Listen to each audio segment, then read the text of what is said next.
வணக்கம். நீங்க ஒரு லீடரா இருந்தா கண்டிப்பா இந்த அனுபவம் உங்களுக்கு இருக்கும்.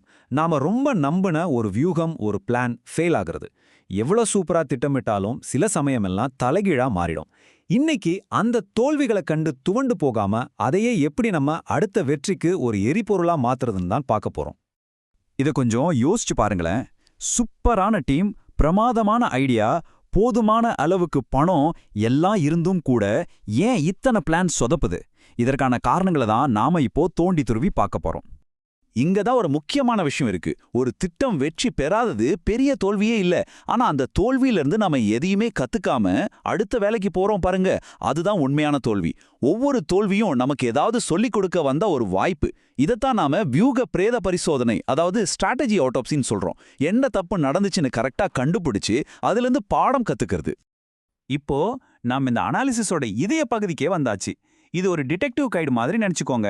ஒரு கொலை நடந்த இடத்துக்கு ஒரு துப்பறிவாளர் எப்படி போவாரோ அதே மாதிரி நாமளும் நம்மளோட ஃபெயிலியரான பிளானை அலசி ஆராய்ந்து அங்க இருக்கிற தடயங்களை எல்லாம் சேகரிச்சு நிஜமா என்னதான் நடந்துச்சுன்னு கண்டுபிடிக்க போறோம். நம்ம விசாரணையோட முதல் கட்டம் இந்த பிளான் முதல்ல எதுக்காக உருவாக்கப்பட்டதுன்னு புரிஞ்சுக்கிறது தான். ஒரு துப்பறிவாளர் பாதிக்கப்பட்டவரோட கடைசி திட்டங்கள் எல்லாம் பார்ப்பார் இல்லையா? அதே மாதிரி நாமளும் நம்ம வியூகத்தோட அசல் ப்ளூ பிரிண்டா பார்க்க போறோம். ஒவ்வொரு பிளானுக்கும் பின்னாடி ஒரு வலுவான ஏன் அப்படிங்கிற கேள்விக்கு பதில் இருக்கும். இந்த பிளானோட நியாயம் என்ன? இதனால என்ன லாபம் கிடைக்கும்னு நாம எதிர்பார்த்தோம்? எந்த டேட்டாவை நம்பி இந்த முடிவு எடுத்தோம்? இந்த கேள்விகளுக்கு பதில் தெரிஞ்சாதான் நம்ம விசாரணையை அடுத்த கட்டத்துக்கு போகும். இங்க பாருங்க, ஆரம்பத்துல எல்லாம் எவ்வளவு பக்காவா நீட்டா பிளான் பண்ணிருக்காங்க. ஒவ்வொரு ஸ்டேஜுக்கும் என்னென்ன வேலை, எப்ப முடிக்கணும், யாரு பொறுப்புன்னு எல்லாமே வெற்றியை நோக்கி போற மாதிரி தான் இருந்திருக்கு. ஆனா பிளான் பேப்பர்ல இருந்தா மட்டும் போதுமா? இது வெறும் பேப்பர்ல போட்ட திட்டம் மட்டும் இல்லைங்க. இந்த பிளானுக்காக கம்பெனி தன்னோட முக்கியமான ரிசோர்சஸ் எல்லாத்தையும் ஒதுக்கியிருக்கு.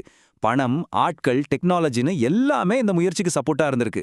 பாத்தீங்களா, இது எவ்வளவு சீரியஸான முயற்சிங்கிறத இதுவே காட்டுது. சரி, பிளானை பார்த்தாச்சு. இப்போ நம்ம விசாரணையோட டோனே மாறப்போகுது. இனிமே கற்பனைக்கு வேலை இல்ல. உண்மையில என்ன நடந்ததுங்கிற கசப்பான ஆதாரங்களை பார்க்க வேண்டிய நேரம் வந்தாச்சு. இந்த ஸ்லைட்ல தான் முக்கியமான விஷயமே இருக்கு. நாம போட்ட திட்டத்துக்கும் நிஜத்துல நடந்ததுக்கும் நடுவுல எவ்வளோ பெரிய கேப் இருக்குன்னு பாருங்க.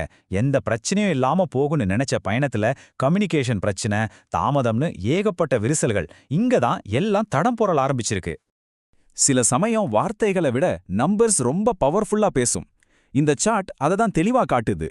ரெவென்யூ, கஸ்டமர்ஸ்னு முக்கியமான விஷயங்கள்ல நாம வச்ச டார்கெட்டுக்கும் கடைசியில நமக்கு கிடைச்ச ரிசல்ட்டுக்கும் உள்ள வித்தியாசத்தை பாத்தீங்களா?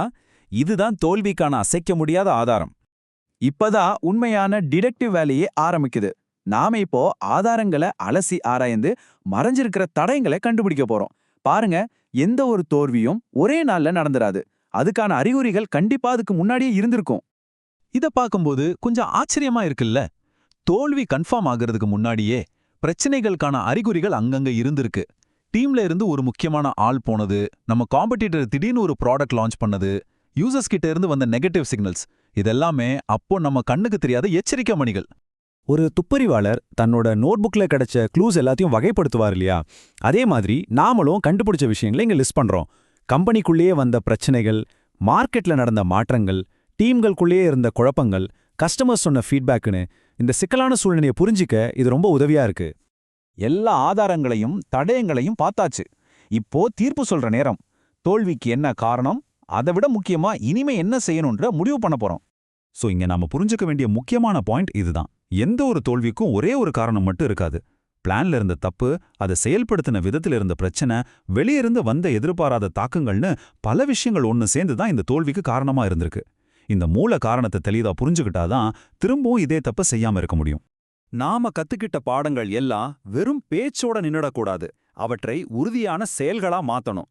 அடுத்த தடவை பிளான் பண்ணும்போது, வேலையை செய்யும்போது, மார்க்கெட்டை புரிஞ்சுக்க முயற்சி பண்ணும்போது நாம என்னென்ன மாற்றங்களை கொண்டு வரணும்னு இந்த ஸ்டெப்ஸ் தெளிவா சொல்லுது. இந்த முழு அனாலிசிஸ் முடிஞ்சதும் நாம நமக்குள்ளேயே கேட்டுக்க வேண்டிய ஒரு முக்கியமான கேள்வி இதுதான். இந்த அனுபவம் நம்ம மார்க்கெட் பத்தின கணிப்புகள், நம்ம கம்பெனியோட தயார் நிலை, நம்மளோட தலைமை பண்பு, இது எல்லாம் பத்தி நமக்கு என்ன கத்து கொடுத்துச்சு? இந்த பாடங்களை வச்சு எதிர்காலத்துல எப்படி இன்னும் பெட்டரா, ஸ்மார்ட்டா முடிவுகளை எடுக்கலாம்? இந்த ஒரு கேள்விதான் ஒரு சாதாரண தோல்விய ஒரு சக்தி வாய்ந்த பாடமா மாத்துது. இப்போ இந்த கேள்வியை நான் உங்ககிட்டயே கேட்கிறேன். தோல்விங்கிறது நம்ம பயணத்தோட ஒரு அங்கம். அதை நம்மால தவிர்க்கவே முடியாது. ஆனா அதிலிருந்து கத்துக்கிறதும் கத்துக்காததும் நம்ம கையில தான் இருக்கு. இந்த டிடெக்டிவ் மாதிரி யோசிக்கிற மனப்பான்மைய உங்க வேலையில நீங்க பயன்படுத்த ஆரம்பிச்சீங்கன்னா உங்க அடுத்த தோல்வி வெறும் தோல்வியா இருக்காது, அது உங்க வாழ்க்கையோட மிகப்பெரிய வெற்றிக்கான முதல் படியா இருக்கும். யோசிச்சு பாருங்க.